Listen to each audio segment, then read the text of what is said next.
Welcome to Sectors Up Close. I'm Elena Casas. Our topic today is investing in Indian equities, and my guest is Stephen Schoenfeld, CEO of Market Vector Indexes. India's economy and its stock markets are on a roll.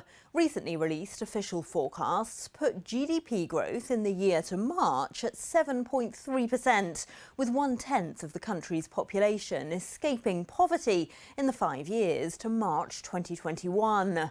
Foreign investors, too, have seen returns grow. MSCI's India index rose about 20% in dollar terms over the past year. The country's stock market topped $4 trillion, helped by a 23% growth in corporate earnings. Well, that bodes well for Prime Minister Narendra Modi, whose BJP government will go to the polls in a general election slated to take place between April and May. Modi has taken steps to attract global companies, including Apple, to set up factories in India, allowing them to diversify away from China. But he has also maintained relations and trade with Russia, snubbing Western sanctions. So, will India continue to offer investors opportunity? Let's ask Market Vector's Stephen Schoenfeld. Stephen, hi. Let's start then with the election. Domestic stock markets have reacted well to BJP wins in state elections in recent years. So would you expect the win for Modi would be a big win for the market? Yeah, the market expects a Modi win. The dominance of his BJP party is quite strong, and the tailwind of having delivered not everything he promised, but a very substantial amount of what he's promised over the last few years to the people means almost every expectation is that he would win, and the market is anticipating that.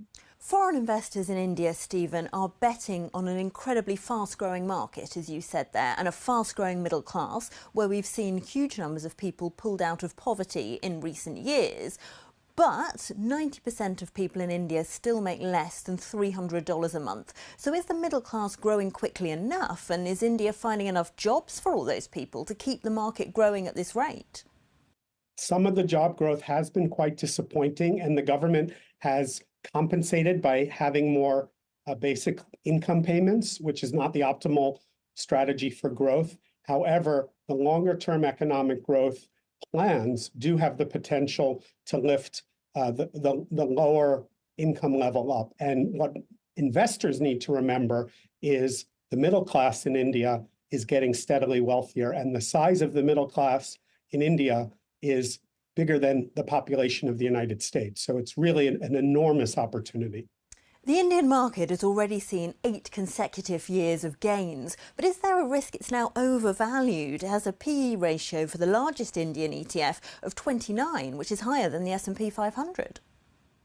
So the blue chip Indian stocks are richly valued, driven primarily by domestic investors. And foreign investors are not fully in. In my opinion, the pivot away from China within emerging markets toward India is not even halfway done. The other factor is that Indian tech companies, especially those that are transforming India's digital economy, are still reasonably valued relative to global tech peers. So you have companies like Infosys, Tata, Reliance, all of these are constituents of our Digital India Index that are still good value considering the growth. Let's talk then about your Digital India Index, which is tracked by VanEck ETF of the same name. It's heavily concentrated, as you were saying, in tech. Why focus there? So we believe in the broader Indian story, just as we talked. We believe in the potential of India. We talked about the election. This year we have the Indian election and the US election. Those are the 2 largest democracies. So we believe in the macro story. But the fastest growing part of India is tech. Indian tech companies, especially tech service, are world leaders. Plus the opportunity to digitize India, which has been a combination of private sector technology, but government initiatives, including the controversial elimination of the gray economy. But now the economy, most Indians are using electronic payments. It's enormous. Of a country the size of India, you now have, for the first time, a single market.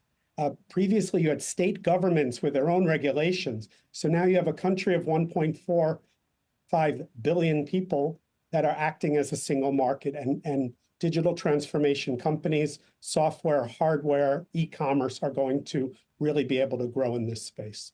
Stephen Schoenfeld of Market Vector Indexes, thank you so much for that insight. And that's your look at investing in Indian equities. I'm Elena Casas, and this is Reuters.